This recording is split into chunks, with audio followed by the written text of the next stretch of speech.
60-65টা রাস্তা উদ্বোধন করতে হচ্ছে, সময় ঠিক করা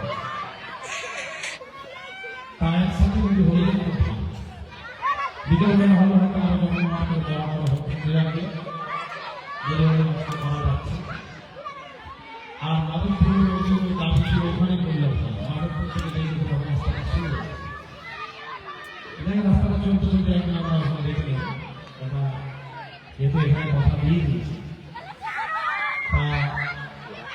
আমি এখানে বড় মাপের এখানে ভলিবল টুর্নামেন্ট আয়োজন করেছি। রাজ্য রাজ্যের বাইরে থেকে অনেক খেলা এই ভলিবল এটাই চলেছে আজকে এই উদ্বোধনী মঞ্চে আমাদের এখানে উপস্থিত সবাই আছেন, আমাদের নেতৃবৃন্দরা আর আমাদের সময় অনেকে আছেন মহিলাদের সঙ্গে যেখানে অনেকেই সহযোগিতা সবাই বক্তব্য দিতেন, দিতেন। তো টুর্নামেন্ট যখন চলবে তাদেরকে সবাই বক্তব্য দেওয়া না আমার সবাই বক্তব্য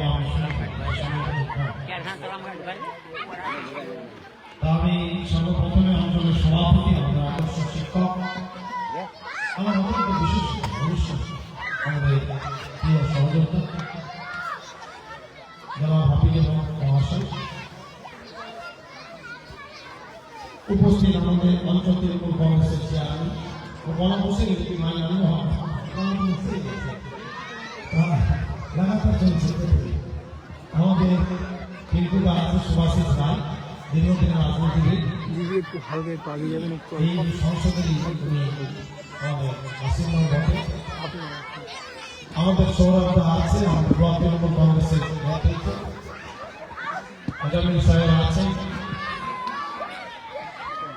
আমাদের মানে আরো নেতৃত্ববৃন্দ এখানে বাচ্চু আছে, সভাপতি চেয়ারম্যান আক্রমণ ভাই, মহিলা সভানেত্রী অঞ্চলের সভাপতি আমাদের রুকসানা, তার চেয়ারম্যান আছে এসছে দেখলাম, মেম্বারগণ কয়েকজন আছি, মনে করুন আমাদের বাবুদ এখানে আছি, এখানে জার্জিস আছে আমাদের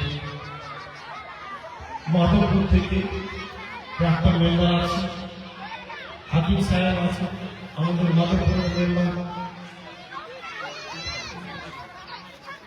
আমাদের কাসেমরা আছে, বাদ দিয়ে তারপর তাজিমুল আছে আমাদের সমিতি মেম্বারের প্রতিনিধি হাসপাতাল অঞ্চলের শীর্ষ ব্যক্তি, তো অনেকে আছে আমি দেখতে পাচ্ছি মহিলারা আমাদের যুব ছেলেরা অনেকে আছে, মঙ্গল আছে এইখানে আর কেউ আছে, মঙ্গলের সঙ্গে মোবাইল আছে, যাই হোক দিদিরা আছে অনেকে আছে মহিলারা আছে এবং মাধবপুর থেকেও কয়েকজন এসেছে এবং এই ভিতরেও দু একটা পার্শ্ববর্তী ভিতরেও এসেছে মা বোনেরা গ্রামে সবাই আছেন, সবাইকে আমি সালাম নমস্কার অভিনন্দন শুভেচ্ছা শুভ সন্ধ্যা ইত্যাদি জানাচ্ছি। বক্তৃতা আজকে দীর্ঘায়িত করবো না, একটু বলবো এই দুরন্ত 1-2 এলাকাগুলি আমি 21 সালে যখন নির্বাচনের প্রতিদ্বন্দ্বিতা করি প্রচারণা এলাকায় করি আসি জনসংযোগ জনসভায় আসি তখন কিন্তু রাস্তাঘাটের অনেকটাই অভাব ছিল, বিশেষ করে গ্রামীণ এই রাস্তাঘাট গ্রামীণ পরিকাঠামো অবকাঠামো উন্নয়নের জন্য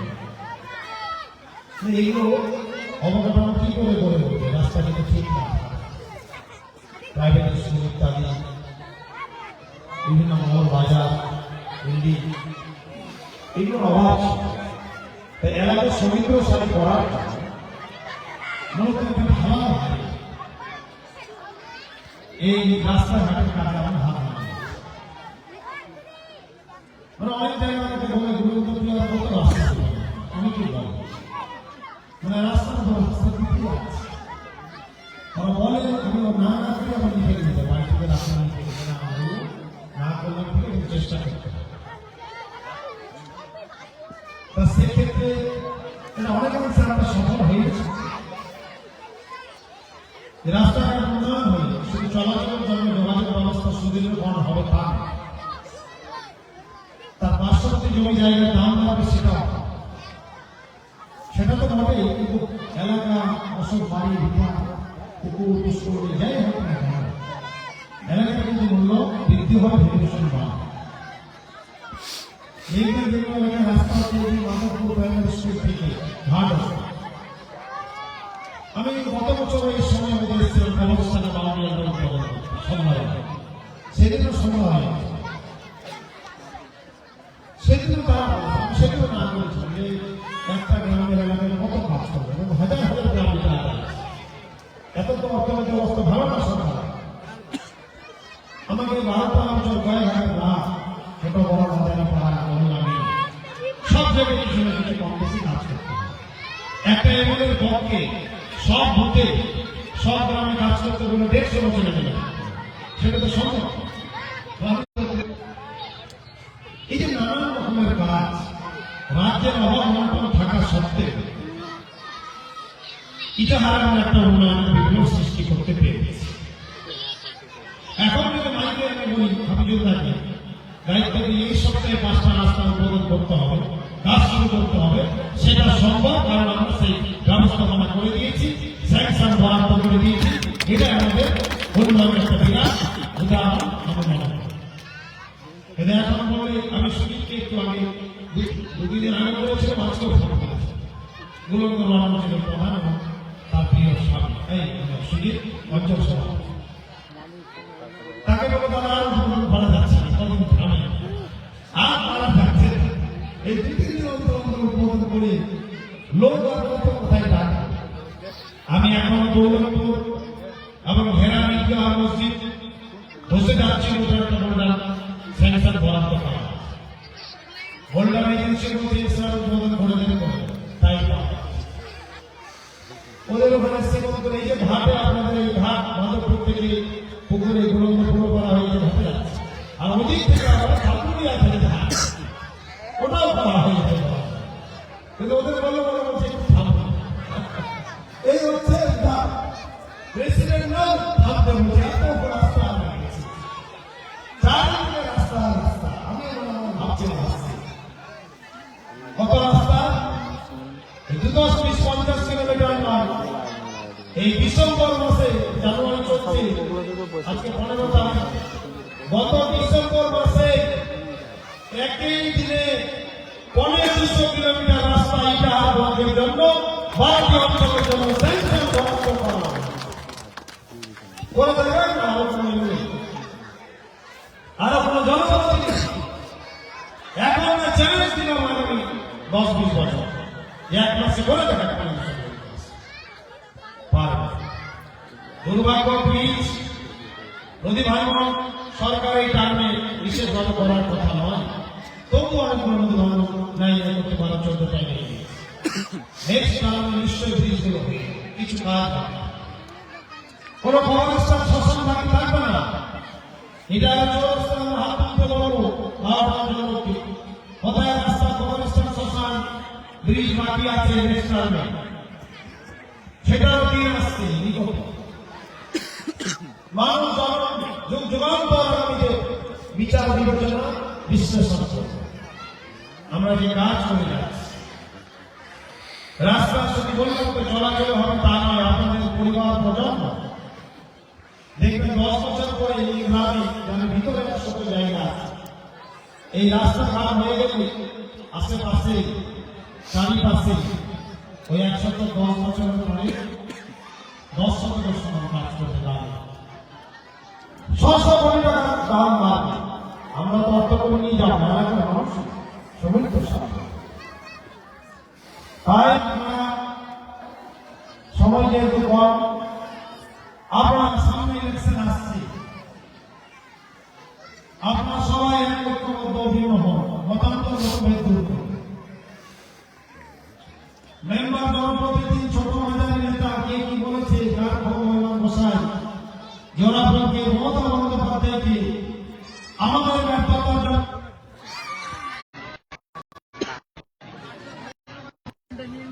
যে কথা বলছিলাম আমাদের ভুল ব্যর্থতার জন্য আপনাদের পরিবার পরিবার ভবিষ্যৎ প্রজন্মের জন্য মমতা বন্দ্যোপাধ্যায়কে জননেত্রীকে আপনারা ভুল বুঝবেন। উনি বাংলায় ওনার কোনো বিকল্প নেই। উনি এই গরিব অসহায় মানুষের ধারক বাহক হিসেবে, তাদের অত্যন্ত প্রহরী হিসেবে আজকে বাংলায় মানুষের পরিষেবা এবং সেবা দিয়ে যাচ্ছে, সেবা করে যাচ্ছে। তাই সামনের ইলেকশনে আপনাদের গরিব অসহায় মানুষের পরিবার প্রজন্ম আত্মীয় স্বজনের জন্য পাড়ায় মহল্লায় প্রচারণা করতে হবে দলের জন্য। কারণ আপনি ভালো কাজ করবেন প্রচারণা করলে, কারণ এই দল গরিব অসহায় মানুষকে বছরে জন্ম থেকে মৃত্যু অব্দি যা সুবিধা দেয় লক্ষাধিক টাকা পার হয়। আর যদি 15 বছরে উন্নয়নের সাফল্য খতিয়ান আমরা তুলে ধরি, এক একটা পরিবারে কয়েক লক্ষ টাকা করে তার সুবিধা পেয়েছে। তাই এই সুবিধাগুলো নিতে গেলে একমাত্র তৃণমূল কংগ্রেসের ভরসা, অন্য দল কেউ দিতে পারে না। অন্য নেতারা ভুললেও, কংগ্রেস সিপিএম বিজেপির কথা বললেও তারাও দিতে পারবে না। যেদিন মমতা বন্দ্যোপাধ্যায় থাকবে না, সেদিন বাংলার মানুষ, গরিব অসহায় মানুষ বুঝতে পারবে কি হারাম। তাই যে কোনো মূল্যে, যে কোনো প্রকারে এই 15 বছরের সাফল্যকে, সুনামকে অক্ষত আমাদের রাখতে হবে। গরিব অসহায় মানুষের বাঁচানোর জন্য তৃণমূল কংগ্রেসকে বারে বারে সরকারে রাখতে হবে, মমতা বন্দ্যোপাধ্যায়কে বারে বারে ক্ষমতায় রাখতে হবে। তাই আমি আপনাদের অনুরোধ করব, আমি বিধায়ক শুধু নয়, বিধায়ক হিসেবে নয়, আপনাদের ভাই বন্ধু সন্তান হিসেবে এই কাজকর্ম মানুষের সঙ্গে, নেতা কর্মীর সঙ্গে একজন কর্মী বান্ধব নেতা হয়ে সঙ্গে মেশার চেষ্টা করেছি। এই যাদের কথা বললাম, এরা আমার শুধু কর্মী না, আমার ভাই বন্ধু। এরা এই অঞ্চলের শ্রেষ্ঠ শেষ নেতৃত্ব। আমি যতদিন থাকবো এরা এদের নেতৃত্বে অঞ্চল চলবে এবং উন্নয়নের ধারা এইভাবে অব্যাহত থাকবে। দেখছেন না, বৃহৎ ষড়যন্ত্র শুরু হয়েছে, গভীর ষড়যন্ত্র, বড় ষড়যন্ত্র করছে যে কোনো প্রকারে মুসলিম ভোট বাদ দিতেই। যখন ইসরায়েল শুরু হয় তখন কি বলল, এরা 2002 নাম আছে, তাদের কোনো ভোট ঝামেলা নেই, তাদের নাম ভোটার লিস্টে থাকবে। কথা চেঞ্জ হয়ে গেল, চেঞ্জ হল কারণ যখন ম্যাপিং শেষ হলো,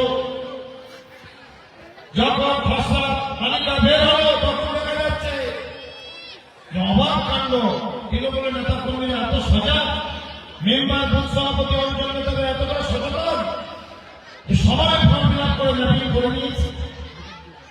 বিজেপির মাথা খারাপ,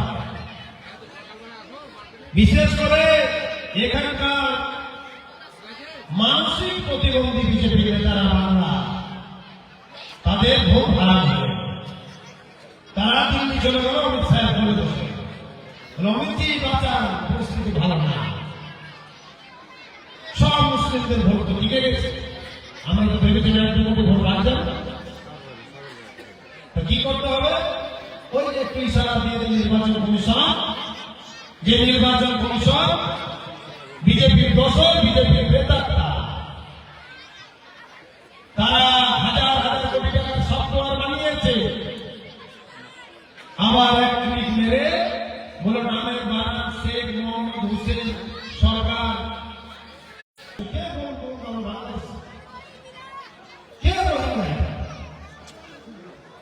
সাথে কিছু সনাতনী হিন্দু ধর্ম মানুষের অল্প, ওদেরও কিছু একটা নির্যাতন, হেনস্থা বারংবার কতদিনের থামবে আমি একটু বুঝতে পারছি। যারা বাইরে আছে, দুশ্চিন্তায় আছে, আমি বললাম তাদের পরিবার এটা ডিক্লারেশন দিয়ে দিবে, হয়ে যাবে। কিন্তু হয়ে তো যাবে, কিন্তু আবার 5 দিন পরে থাকবে না, ঠিক আছে। আর একটা বৃহৎ ষড়যন্ত্র আবার আগামীতে থাকবে সামনে লোকসভায় ক্ষমতায় থাকার জন্য। কি করবে?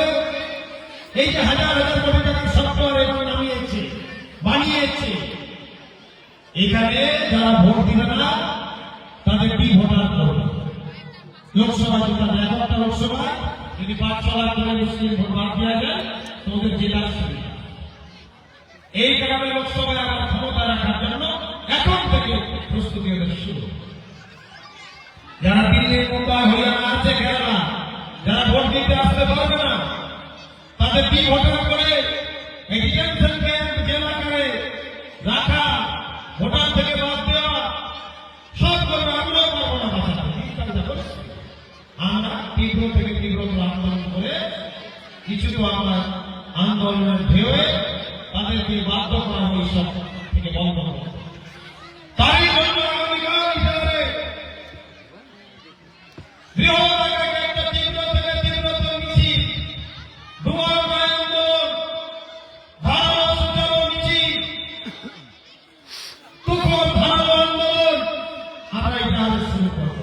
জানাটা বাঙালিদের দুরন্তপুরের অনেক গ্রামের মানুষকে কাছে বাংলার সুবর্ণপুর, বঙ্গবন্ধুপুর, বিভিন্ন পাড়া এই দুরন্ত যারা বাইরে থাকে দিল্লি, হরিয়ানা, তাদের অত্যাচার, নির্যাতন, হেনস্থা, অসম্মান, পুলিশের অত্যাচার শুরু হয়েছিল। আমরা বাংলাঞ্চলে মিছিল করে প্রতিবাদ করে পশ্চিমবঙ্গের বুকে সর্বপ্রথম সহায়তা শিবির তৈরি করে 1 মাস 13 দিন চালিয়ে যেটা মুখ্যমন্ত্রীর প্রশংসা করেছিলেন, সেটা করার পরে পশ্চিমবঙ্গের মধ্যে সব থেকে বেশি পিসিসি সার্টিফিকেট অনলাইন করা আছে এটারে, এবং সেখানে হরিয়ানা ডিসির সঙ্গে, আইপিএস অফিসারের সঙ্গে যুক্তি তর্ক করে আন্দোলনের কথা বলে তাদেরকে আন্দোলন বন্ধ করতে, স্তব্ধ করতে আমরা বাধ্য করেছিলাম। লোকজন বেঁচেছিল, তারপর দিল্লি, হরিয়ানা সবাই বহাল তবিয়তা ভালো আছে। সেটা আবার আমাদের শুরু করার সময় এসে গেছে। পথে না নামা, রাস্তায় না নামলে, বসে থাকলে কিচ্ছু হবে না। তাই আগামীকাল আমি অঞ্চল প্রেসিডেন্ট সাহেবকে বলবো, কালকে 300-এর মধ্যে জুম্মাবার আছে, নামাজ পড়ে কেঁদে এটা উদ্দেশ্যে রওনা দিতে হবে। সাইকেল, মোটরসাইকেল, টোটো, যার যা সম্পদ আছে পৌঁছাতে হবে। বৃহত্তর আন্দোলন তৈরি করতে হবে, দেশের অবস্থা ভালো। আর এই সিটিকে কিছু কংগ্রেস ওই দালালি করার জন্য আবার বিজেপির কাছে টাকা নিয়ে এসে নতুন কংগ্রেস, নব ফ্যাসিস্ট, নতুন স্বৈরাচার যারা পালিয়ে গেছিল তারা এসে হয়েছিল। কি হয়েছে, কি অসুবিধা? তৃণমূল কংগ্রেস ভাই লজ্জা হয় না? আজকে কি হচ্ছে দেখতে পাচ্ছেন যে মানুষকে নির্যাতন করছে, হয়রানি করছে, তখন এটা আগে বসে বলে দেশের কিন্তু ভালো হয়েছে। দালালি করার জায়গা থেকে পাবে না। বেশি মারামারি করলে গণতান্ত্রিক ভাবে এমন ভাবা হবে রাস্তা খুঁজে পাবেন না। তাই কালকে আন্দোলনের সবাইকে যেতে হবে। এত আমাদের এখন কাজকর্ম, মিটিং, মিছিল, প্রোগ্রাম, উদ্বোধন, সামনে অনেক কর্মসূচি। এই সময় 2 মাস ধরে, 3 মাস ধরে, 4 মাস ধরে এসে আমি অশান্তি মেরেছি। 90, 95, 100 বছর লোক, 80 বছর লোক কি করে এই ঠান্ডায় হেরানি কাগজপত্র খুঁজে বেড়াবে আর এই হিয়ারিং করে বেড়াবে? কি পাবে? একটা নৈরাজ্য সৃষ্টি করার একটা অপচেষ্টা অপরাধ। সামনে থেকে ক্ষমতায় না আসতে পেরে কাপুরুষত আচরণ করে এসআর করে সিএ থেকে খাতারনাক, এটা আমি দায়িত্ব নিয়ে বলে গেলাম। সিএ তে যা ছিল আমি বুঝেছি, আমি করেছি, একটা করেছি, ওর থেকে খাতারনাক কাজ বিজেপি শুরু। এই সিএ থেকেও খাতারনাক আমি আপনাদের বলি। দুশ্চিন্তার বিষয়, দুর্বিষহ করে গেছে, মন ভালো করে বিরক্ত হয়ে গেছে। উন্নয়ন করবো, মানুষের এসব করবো, আমাদের পার্টি প্রোগ্রাম করবে, সামনে আছে রাখবো, আর এইগুলো শুরু। আর এখন ফের বলছে 14 তারিখে ফাইনাল ভোট দিতে পারবো, আর 18 তারিখে ভোট ঘোষণা করে দিতে পারবো। মানে নতুন যারা বাদ পড়লো 6 নম্বর ভোট ফেরত করে যাতে নতুন ভোটটাও পাস করা যায়, ভাবা যায়। তাহলে আজকেও প্রশাসনের সঙ্গে কথা বলেছে, ধরুন কালকে যারা বিহারে আছে, হয়তো বিজেপি আছে বা বাইরে আছে, যদি ওরা না আসে ওটা পরিবারের লোক করে দিয়ে হয়ে যাবে, আমি এটা বলেছি। যদি ওরা আসতে আসতেও চায়, সরাসরি যেতেও চায়, তাহলে 5-7 দিন পরও বিহারে যেতে পারবে। এই টাইমটা প্রশাসনকে দিতে হবে, এটা আমি মানি। কারণ অনেকগুলো বাইরে থেকে ফোন করছে আমাকে যে আমার কালকে তোমার আসতে হবে না বাবা, তুমি ডি ভোটার না হও, ভোটটা দিয়ে ফের আসবো, ফের যাবো, ফের আসবো, কত টাকা কত টাকা পেয়ে বিজেপি দেবে? কত কষ্ট করে মানুষের রোজগারের জন্য বাইরে গেছে, এদেরকেও হয় না। কুটি বাড়ি করছে, কিরকম সংসার পরিবার নিয়ে এখানে আসে? তো তাদেরকে যদি কেউ একান্তই আসে, আসলেও কিন্তু ভোট দিয়ে যেতে হবে বলে দিল, তাহলে তারা আসতে হবে না, তাদের পরিবারের দিয়ে এখনই কাগজপত্র হিয়ারিং এ জমা দিয়ে যাবে। তাকে হয়তো যারা বলছে কিন্তু গ্যারেন্টি দেওয়া যাচ্ছে না, কে দিবে? ওই দিল্লি থেকে আমরা বলছে না ওরা তো চলবে, সইবে দিয়েছে। ভারতবর্ষের নিকৃষ্টতম শাসক, দ্বৈত দানবীয় দানব শাসক, এইরকম শাসন আমরা দেখি।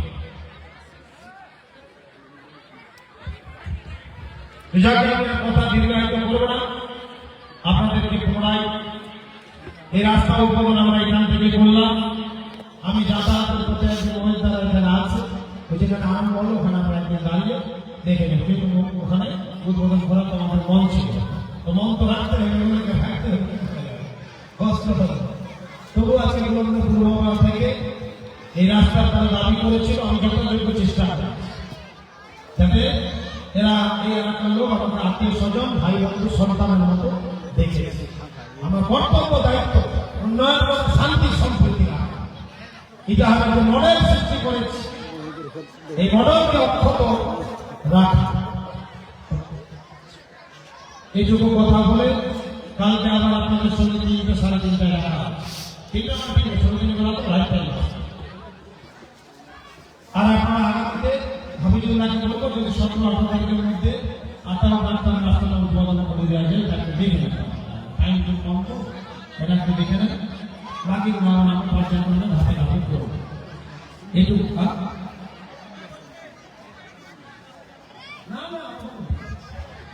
তো এটা হয়ে গেছে। আমি সবাইকে উপস্থিত মঞ্চে আমাদের অতিথি দলকে সবাইকে অনেক ধন্যবাদ অভিনন্দন জানিয়ে, শুভেচ্ছা জানিয়ে, ভালোবাসা জানিয়ে আমি আমার বক্তব্য শেষ করি। নমস্কার, বন্দে মাতরম, তৃণমূল কংগ্রেস জিন্দাবাদ।